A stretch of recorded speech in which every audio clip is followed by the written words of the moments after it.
Hey, Buff Nation, voice of the Buffs, Mark Johnson here. Coming up this week on the Buffalo Stampede television show, the Buffs football team suffers its first loss of the season. We're going to recap with Coach Gary Barnett and former quarterback Bobby Passamento. Plus, soccer and volleyball open up league play as well.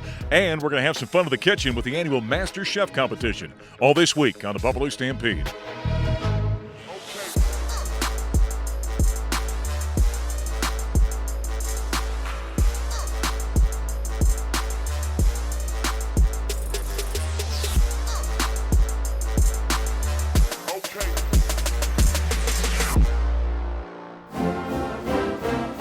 Snap taken by Shador, takes the pitch, rolls the pocket, throws in a cutback into the end zone. Touchdown, Colorado.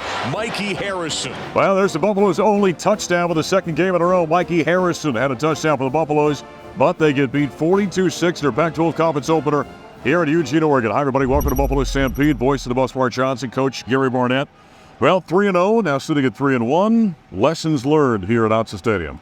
Well, the good news is Mikey Harrison's on a touchdown binge and point-scoring binge. That's the one good thing. Yeah, you know, we got a dose of humble pie today, and deservedly so. We did not perform very well, especially up front on either side of the ball. We struggled getting any kind of offense going. We couldn't run the football. Oregon was a complete football team today. They came out playing like they really wanted to win this game and make a point, and they did. Buffaloes end up with just under 200 yards of total offense. Shador Sanders' numbers, pedestrian today.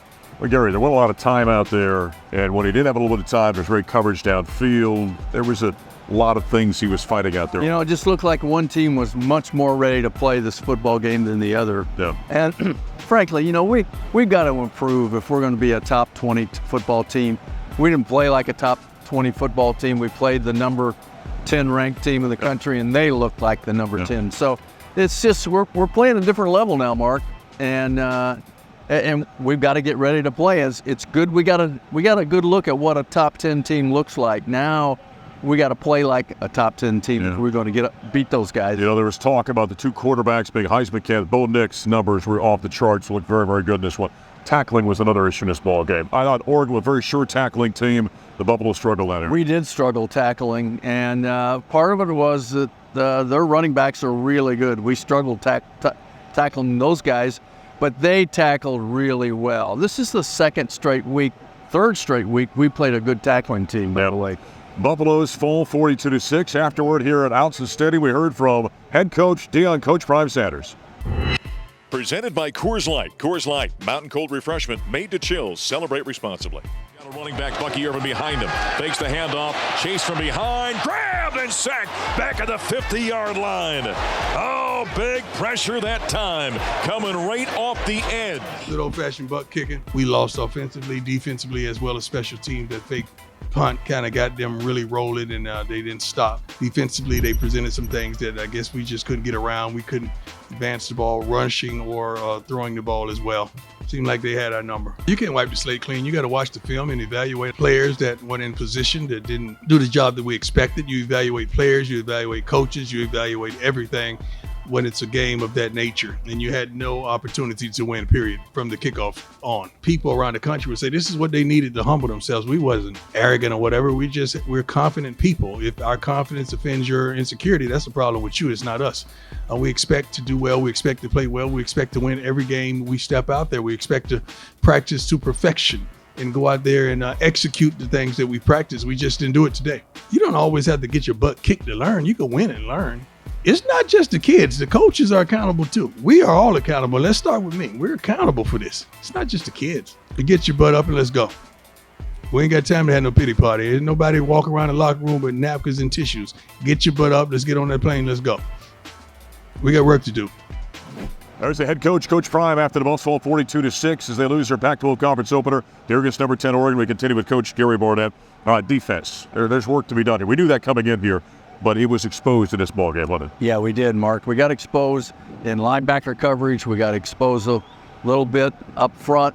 I don't know if we made a play from the interior two defensive linemen. Yeah. And we had struggled tackling today. So that combination, they were able to throw the ball on us whenever they wanted. You know, we just got to coaches have got to figure out some answers here and may have to create some answers. But right now, that's got to change for us to have a chance the rest of this league. And then now the question becomes, how does a team react to something like this? When you get dominated like this, what do you look for that next week in your team? I look for a really ticked-off football team, for a team that's not going to let that happen again, and that usually comes from leadership. And, this team's full of a lot of guys who play a lot of football. I'm sort of eager to see who's going to step up and be the leaders of this football team. It's easy to lead when you're winning. Yeah. Let's see who leads when they're losing. Right, exactly right. Now the Buffs get ready. They've got not a top 10 team, but a top 5 team in the country coming to town. Next week, early game, 10 a.m. the kickoff. You got number 5 USC. So what we saw here today, very good football team. What we see next week, top 5, great football team potentially. Heisman Trophy winner. That's right. Not candidate. Yes. Winner from last year. So, it's a big boy league right now. This Pac-12 is as good as, it's probably the best it's ever been, and it's so sad that it's the last year of it, but this is a heck of a league right now. Yeah. The irony of the Pac-12 going away, it's the best football league in America, the best quarterback league in America, and next week's going to be a big one with the Buffs fall 42-6 here at Oregon. We'll take a time out here to Stampede. Our silent reporter and former quarterback Bobby Passametto joins us next. 44 shotgun snap taken by Nix, fakes the handoff to James, rifles this one out left side, intercepted in the backfield, and a leaping grab is made and a pickoff by the Colorado Buffaloes. Well, there's an interception by Jacquez Robinson. Hadn't played for the Buffaloes, coming off injury, got the big pick against the Oregon Ducks, but the Buffs fall 42-6 to number 10 Oregon. Bobby Passametto joining us. He was on the sideline, former quarterback for the Buffaloes. All right, quarterback talk off the top. We talked about the 2 Heisman Trophy candidates coming into this. Shedeur had troubles out there. There were various reasons. Let's start on the Oregon side. Bo Nix, awful impression today. Played really well. I mean, good decision making. Only had a few incompletions, but they also ran the ball really well. They controlled the line of scrimmage, and when you can do that, it makes your job a lot easier as a quarterback, and he took advantage of it. I mean, he's a really good player. Yeah, very balanced offensive attack for Oregon in this one, almost 600 yards, and it was pretty close to being 50-50. All right, with your Shedeur Sanders, he's put up big numbers, but today there was pressure. There was coverage downfield. It was very tough for him to find anything to help this team. It was a struggle, and when you can't, like we just said about Bo Nix, when you can't run the ball, then all of a sudden those guys just pin their earbacks and they come at you. So a lot of pressure. They can put a lot of guys in coverage because they're not worried about filling the box. So it was a tough day for him. It'll be interesting to see how, as a young man, he responds and fights back and gets ready for the next coming game. My guess is, being around him a little bit, there's a competitor in there, and that fire will be burning just like his father has got. There's work to be done on the fronts for this team. Yeah, I mean, we kind of got beat up on both sides of the ball by Oregon today, and we got to get more physical. We got to get tougher. We got to put pressure on their quarterbacks, and we've got to find a way to run the ball. Shedeur's just going to be having guys coming after him all the time. Yeah, for the bulk of this game, Colorado was in the negative rushing yard range, and it was certainly tough sledding for Colorado. Xavier Weaver continues to be a guy that impresses. I mean, he had 75, 80 yards in receiving yards, so even in a game like this, he's finding a way to make plays. Yeah, he's a great player, very impressive. Now, if we can get some other things involved where he can get, some other guys interested in covering somebody else, he could be putting up bigger numbers. But good for him. He's playing great so far this season. He really is. Buffs fall 42-6 to Oregon here in Eugene after we heard from the quarterback, Shedeur Sanders. Powered by Ford. Cars, trucks, and SUVs built for America. Built Ford proud.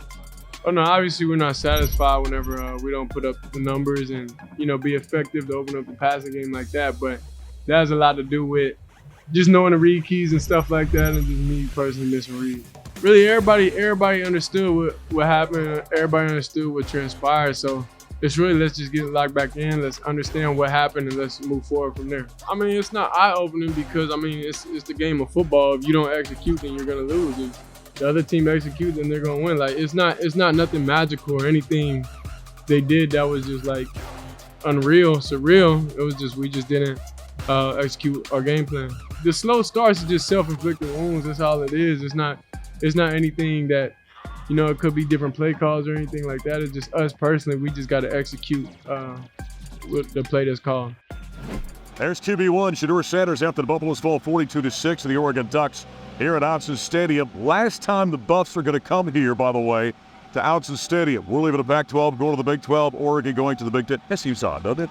It is odd because the Pac-12's pretty good right now. Right. Some pretty good players. Really good. It's it's strange that we're not going to be coming back here. But. Yeah, because nothing says Big Ten football like Oregon at Rutgers, and Big 12 football like Colorado at Central Florida, right? Very odd world we're living in college football. All right, defensively, I think this team's got some work to do. We really do. I mean, I think there were a lot of missed tackles, but there was also a lot of plays where we didn't have guys that were ready to tackle somebody. I mean, there was big holes in the running game and guys running wide open in the passing game. So it starts up front. We've got to get pressure on the quarterback. We got to move their offensive linemen so we can slow down their running game as well.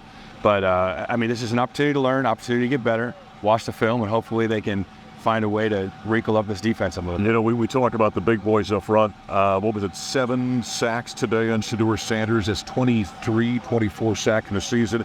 This can't continue for him. No, it's tough. He can't keep taking all these hits. Yeah. And, but I feel like a broken record because it just goes back to, the more you can establish a line of scrimmage, the more you can run the football, you're going to take a lot of pressure off your quarterback and remove hits from them. So the big guys up front got to play better. All right, next week, we've got a top 5 team at USC coming to town. The Heisman Trophy winner, Caleb Williams. Another marquee matchup. And he had to step up in competition next week, Bobby. Yeah, I think a better football team for sure. And somehow a better quarterback. The kid won the Heisman last year for a reason. USC's better on defense than they were last year, so this is going to be a real challenge and a tough one to bounce back after what just happened to get ready for a football team like this. That's the way this league is in 2023. You're not fighting a game off in this league, and the quarterback class is unbelievable. It gets better next week. Again, that's at 10 a.m. kickoff at Folsom Field. We're going to hit the air. Bobby's going to be in the stands next week. Andy Little will join us on the sideline. We'll hit the air at 8 o'clock with the pregame show. That's quarterback Bobby Passanetto coming up next. We got a lot to talk about. Volleyball, soccer, playing some pretty good ball right now as well. And we'll continue to cover that here on the Buffalo Stampede. For UCLA, Rachel Rosen, near corner, angles it towards Shira James, who puts it away. Header in. Rachel Rosen service to the head of Shira James, the Pac-12's leading scorer, does it again. 2-1. UCLA's lead cut in half. Shira James with a big goal, her 8th of the season, but it was not enough as Colorado soccer falls to the defending national champion number 5, UCLA 3-1 at Prentice Field. Hi, everybody, back at the Buffalo Stampede, voice of the Buffs, Mark Johnson. Not only soccer getting Pac-12 play underway, also volleyball, inviting the Utes of Utah to the event center. Colorado walks out with a 3-1 match victory, and afterward, we heard from head coach Jesse Mahoney. Badlow sails in, pokes it over. Taylor Simpson setting Lexi Hadrich, and Hadrich terminates. Yeah, really nice win. Really happy with the execution that the team had in this match. At the end I said there's not a lot of sweeps in the Pac-12, and I think that's true. I think everyone is good, and Utah got better as the match went on. And I think in that third set we felt like we had it closed out, and that's the worst way to feel sometimes. And really happy with how we responded in that fourth set, and we had to claw our way back into the set and close out. So really hard fought match, and a victory that everyone I think shared in. We made a couple changes in lineup and philosophy, and got a little bit more serving and more point scoring from the end line, which I think really helped, especially in the first 2 sets, and then bringing us back in the fourth. So we'll take a day to enjoy it, and then we're on to Stanford on Sunday. They've both done it here in the first set. Tabron serving for the set, aces again. Colorado deals. It's a little bit of human nature, right? And it's absolutely true. Four set victories are always win the first 2 and lose the third, and hopefully we can learn from that.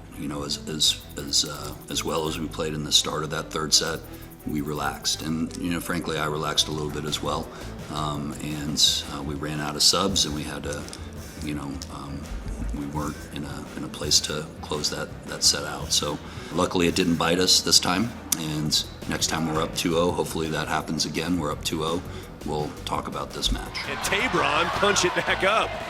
Walgren sets Jardine, and Payne brings the pain. I think it was kind of just the adrenaline pushing me. I mean, I had quite a few digs, and I think that was just hoping that my teammates would trust me in the back of the court, and I got those balls up. So then I did. It kind of, I feel like, riled everybody up, gave us good energy to keep on pushing harder. So it was just adrenaline and just having fun. By Bailey.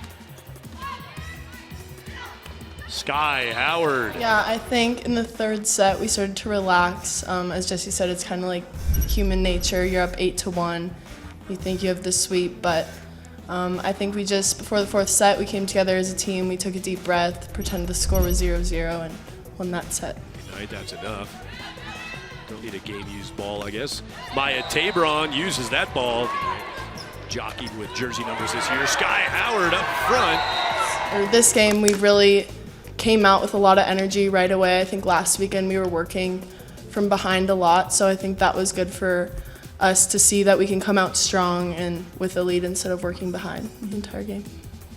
Yeah, I would say specifically maybe like serve and pass. We served really, really tough, and like Coach said, that gave us quite a few points from the back line. So that really, like I said before, just like pulls up our adrenaline and just makes us keep pushing. North Carolina State, and that began a string of loss, win, loss, win, loss, win through 10. They've alternated losses and win. As Twinell gets it through. It's on a Brilovich serving. She's one of the ace creators. Does it again. Hammering it down. 23-23. 24-23. Lexi. I don't know. Check that. Make it Allie Olsen serving. Hadridge puts it right between the feet. Walden back set. Satuala and Maya Tabron. Ella Big serves. Power swing. Well, there's head volleyball coach Jesse Mahoney. A couple of his players. Buffs get a nice 3-1 win over the Utes of Utah, opening up Pac-12 conference play. Coming up next, Buffs will be on the road this week. They play the LA schools, UCLA and USC. Coming up next here in the Stampede, we're going to have some fun in the kitchen with the annual Master Chef Contest.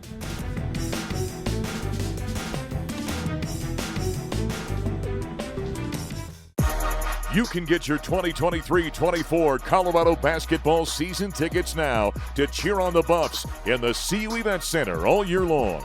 Save big off the single game price with men's and women's basketball season ticket packages. Right between the eyes from down. Lock in your seats by calling the CU Athletics ticket office at 303-492-8282 or by visiting cubuffs.com/tickets. Those are the type of matches that I think athletes really enjoy when when you have to be competitive, you have to play your best, you get to see, get a measuring stick of where you're at. And I was really proud of our efforts, really proud of our execution. I thought we played a lot of really good volleyball, and the little things on the margins, the little things on the edge, you can't get away with against a team like that, and we got a long road. We got to continue to head the right direction. There's volleyball once again. Had a tough match versus number 4 Stanford at the Event Center. Wrapping up a tough weekend for Colorado Athletics. Back in the Buffalo Stampede, voice of the Buffs, Mark Johnson. One thing we don't talk about nearly enough here in the program is the phenomenal nutrition program we've got at the University of Colorado. And every year, we get the student athletes together where they get to show off some of their skills and show us what they've learned in the kitchen in the Master Chef competition. Welcome, everyone! We are so excited for this 5th annual live Master Chef. Our first judge this evening is Mr. Johnny Cashew, Mrs. Honey Dijon, our very own Chef Anthony, Mr. Chili Nelson, our celebrity judge for this evening, Chef Carl. Ready, set, go!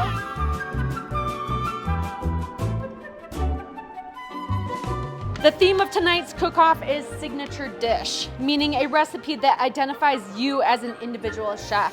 Ideally, it should be unique and thought of as a culinary equivalent of an artist finding their own style or author finding their own voice. You will have 2 minutes to select your tray or pan of ingredients and get settled at your workstation in the back with the necessary tools you need to begin cooking. You will then have 30 minutes to cook all of your food. After the 30 minutes is up, you will have 2 minutes to plate your dish for the judges. And the judges will judge based on plating, appearance, creativity, taste, use of secret ingredient, and nutrition, making sure that you put together a balanced plate.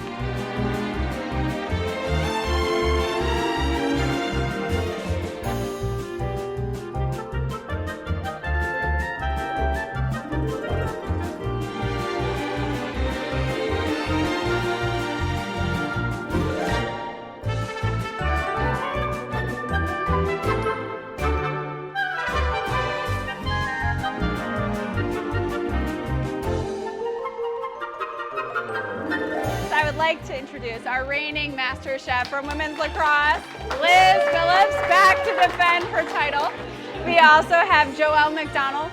She is from women's cross country and track and distance. We have Claire from the Ralphie Handlers. From women's lacrosse, we have Morgan Pence. From women's lacrosse, we have Ashley Stokes. We have Izzy Simpson from women's golf. From the Ralphie Handlers crew, we have John.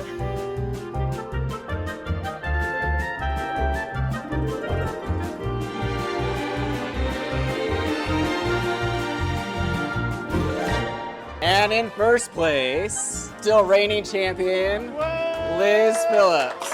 I'm not gonna lie, I was very stressed the entire time. There's a lot of pressure this year. I was also stressed because I tried a dish that I'm not very comfortable making. My future as a chef will be continuing to follow Half-Baked Harvest, Tegan Gerard, and in the future, I will be opening up an ice cream shop as a retirement plan. It was a blast, I had a great time.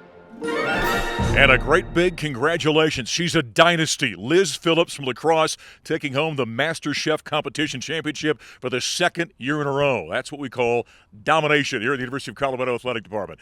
That'll put a wrap this week at the Buffalo Stampede. Don't forget we got football coming up on Saturday. An early game, number 8 USC at Folsom Field on the Colorado Football Network. We're going to hit the air at 8 a.m. out on Duane Field with the Buffalo Stampede pregame show. And then the Buffs and the Trojans will kick it off at 10 a.m. Thanks for joining us. Again, I'm voice of the Buffs, Mark Johnson. We'll talk to you next time.